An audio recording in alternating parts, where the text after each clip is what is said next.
Hello guys, we're back again to review movies, and this time we're here to talk about Halloween Kills, okay? The sequel to the original 1978 film and the 2018 version of Halloween. And kindly disregard the other Halloween movies. Yes, I'm talking about that. Because this has a different storyline that is somewhat faithful to the original one. And you might know that the director David Gordon Green is planning a trilogy arc with the story of Laurie Strode and Michael Myers.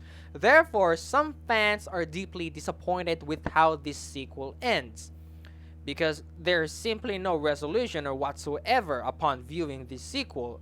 And also, some people are expecting like the 2018 version where there are so many character developments and twists. You definitely won't get that here in this movie because from the title itself, Halloween Kills, guys. You'll get lots of bloody violence from Michael Myers from start to finish. He is killing a lot of people. It's also quite fast paced, and I like that they got the atmosphere right this time because in the 2018 version, it doesn't feel like a solid Halloween type, and also the 1978 flashbacks in this film was simply amazing. I think that's the best thing that the filmmakers did in this sequel, and I somewhat appreciate the exploration of the people in the town of Haddonfield where they are basically fearing for their lives and slowly becoming wrapped up of the idea where they can do horrible things just to kill Michael Myers. And this is because the character named Tommy is building up like a mob to get together in order to search and take down Michael as soon as possible.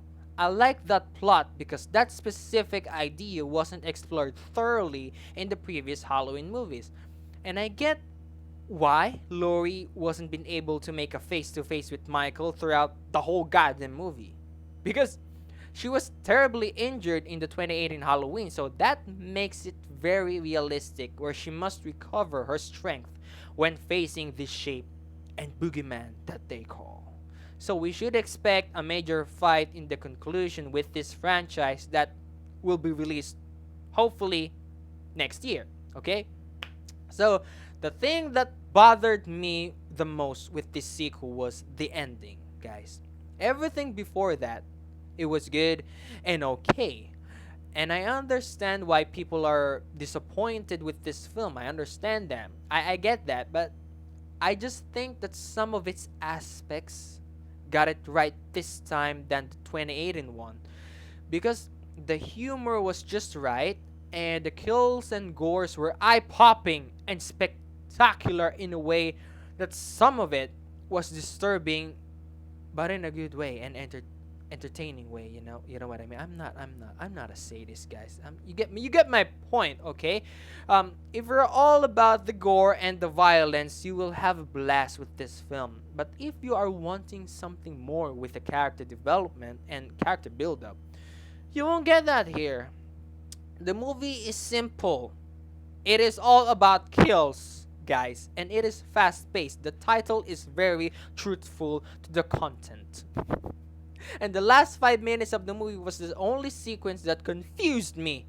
I'm going in with some spoiler details here because, I need to express my thoughts on this. If you haven't seen the movie, I still recommend you go watch it. It's really entertaining. Okay, the last 5 minutes was a mess. It was going so well, and I am excited of how these people from Haddonfield will beat the shit out of Michael Myers when they cornered and trapped him on the street. So you get to see this sequence of brute force that they are unleashing upon Michael, okay? And he's basically down on the ground.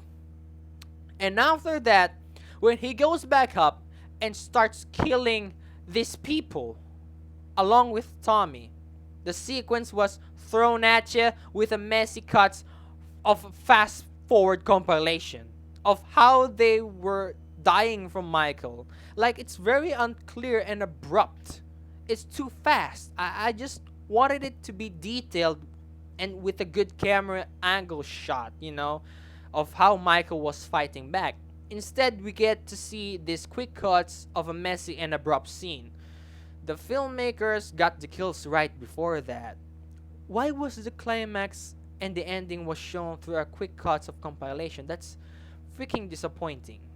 I just wish that there were more of that in there. Maybe the final shots of the film wasn't finished, or they changed the script of that particular sequence. I don't know. Who knows? Who knows, guys? Who knows? Nevertheless, I find myself entertained with this latest installment in the Halloween franchise. I just think that it is somewhat better than the 2018 film, but that's just my opinion, guys. That's just my opinion. I'm just talking here. I still understand why some fans didn't like this film at all. I'm not going to give a specific rating of this film. I'm just here to express my thoughts about it and just want to make a review because I love this franchise, guys, since I was a kid.